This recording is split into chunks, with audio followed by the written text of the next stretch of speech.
Hey there, my beautifully broken fellow humans. Today we're diving into something that's probably keeping you up at 3 a.m. right now. Overthinking.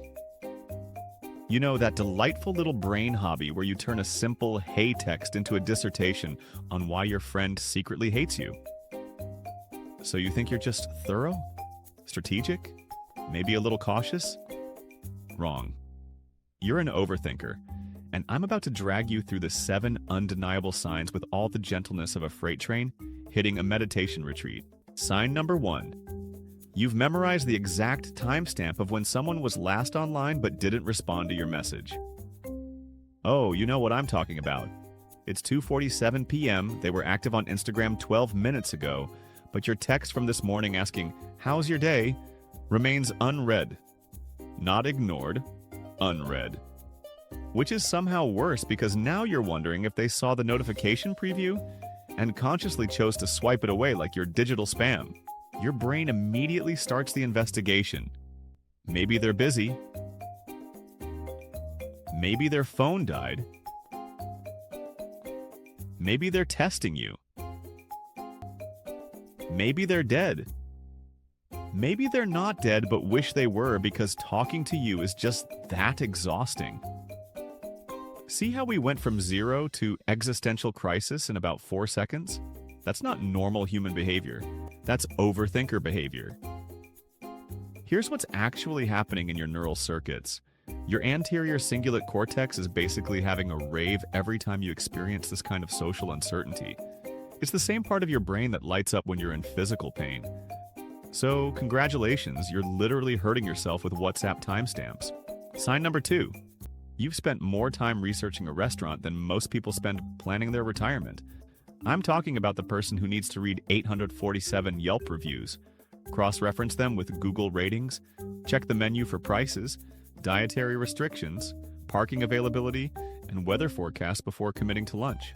Meanwhile, your friends are already there eating breadsticks wondering if you got hit by a bus. But wait, there's more. Once you finally reach your destination, you spend another 20 minutes analyzing the menu like you're trying to defuse a bomb. The server comes over 3 times. You apologize profusely. You ask about ingredients that aren't even on your dietary restriction list, because what if you suddenly develop a shellfish allergy mid-meal? What if the chicken was sad? What if this decision defines the rest of your day, and consequently your entire life trajectory? Your brain's firing on all cylinders, weighing the economic, emotional, and moral implications of marinara versus Alfredo. Like you're negotiating a peace treaty, not ordering lunch. Evolution gave us this overthinking machine to avoid being tiger food, not to melt down at Olive Garden, but here we are.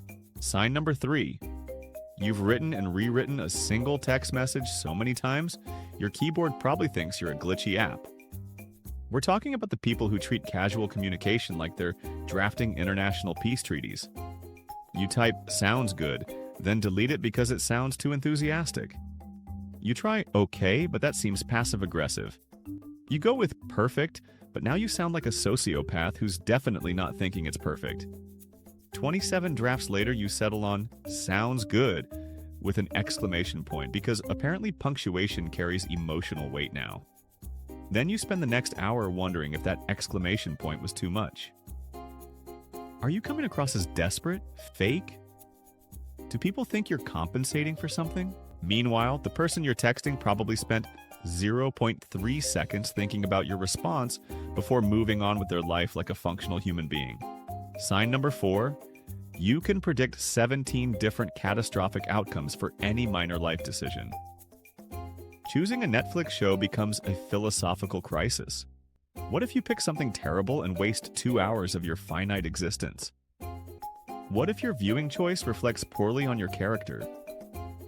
What if the algorithm judges you and starts recommending garbage?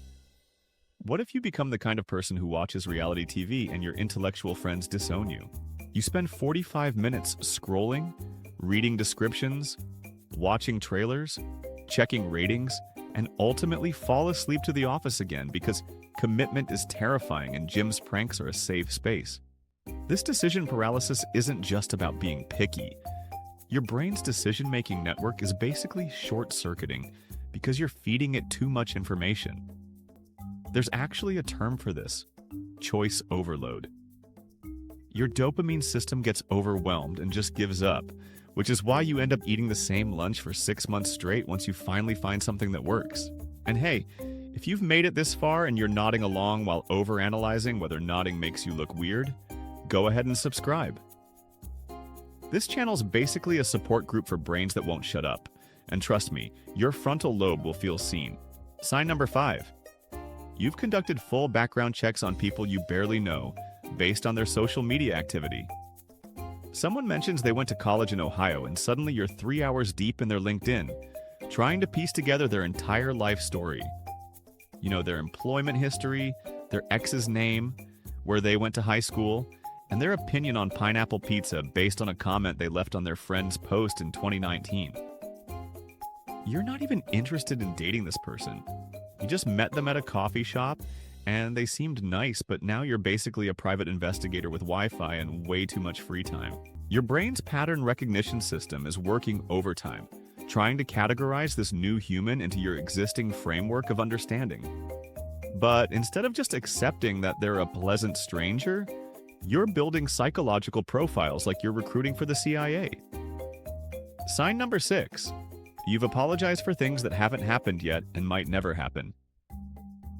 Sorry if this is weird, but I hope I'm not bothering you, but this might be a stupid question, but you're preemptively managing other people's potential reactions to situations that exist only in your head.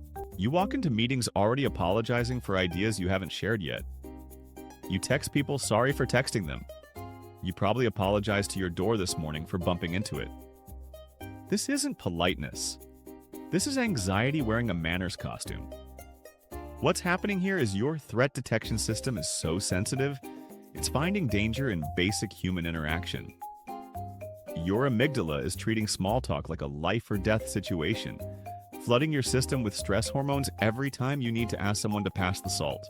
Sign number 7. You've created detailed mental scenarios for conversations that will never happen. You're not just daydreaming, you're rehearsing. Full dress rehearsals with multiple contingency plans for every possible response. You've prepared comebacks for arguments that only exist in your imagination. You've practiced breaking up with someone you're not even dating. You've mentally quit jobs you actually like just to see how the conversation would go. The really messed up part? When these conversations do happen in real life, they never go according to your mental script, and you're somehow disappointed that reality didn't follow your neurotic screenplay. Your brain simulation system is basically running background processes 24/7, creating alternate realities where you're either wildly successful or completely humiliated, with very little middle ground. Now, if you're sitting there thinking, well, this is just being prepared, congratulations, you've identified the core delusion of every overthinker.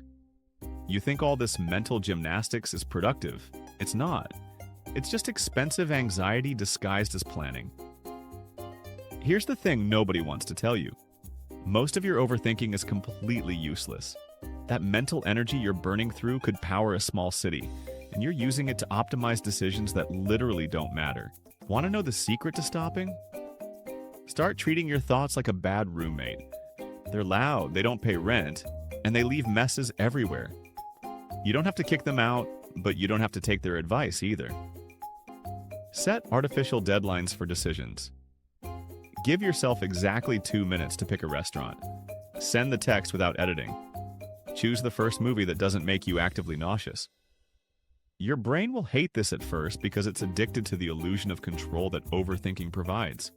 But here's what's really wild. Most people making snap decisions are getting basically the same outcomes as you with your elaborate analysis, except they're not exhausted and they actually have time to enjoy their lives. The brutal truth is that overthinking isn't making you smarter or safer. It's just making you tired. And frankly, the world has enough tired people already. So maybe try being a little more reckless with your mental energy. Maybe stop treating every minor choice like it's going to end up in your obituary. Maybe, just maybe, you could try being wrong about something else without it being a personality-defining catastrophe. But what do I know? I'm probably just overthinking too.